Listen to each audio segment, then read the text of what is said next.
नाशिक जिल्ह्यातल्याच नांदगाव नगरपालिकेमध्ये जाऊया। तिथे कोण नगराध्यक्ष होणार, कुणाची सत्ता येणार, तर बघा सागर हिरे, शिंदे सेनेचे सागर हिरे हे संभाव्य नगराध्यक्ष म्हणून अंदाज वर्तवला जातोय।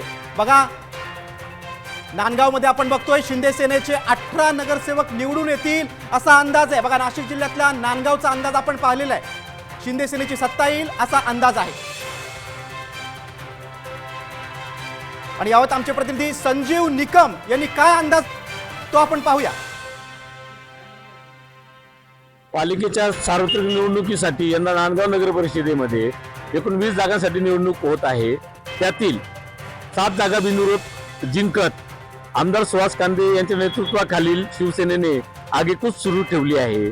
आता उर्वरित 13 जागांसाठी एकूण 36 उमेदवार निवडणूक रिंगणात आहे। थेट नगराध्यक्ष पदाच्या निवडणुकीसाठी शिवसेना भाजप युतीचे सागर हिरे व राष्ट्रवादी काँग्रेसचे राजेश बनकर या दोघांमध्ये सरळ लढत होत आहे। एकूण या निवडणुकीमध्ये शिवसेनेची आगेकूच बोलकी ठरलेली आहे।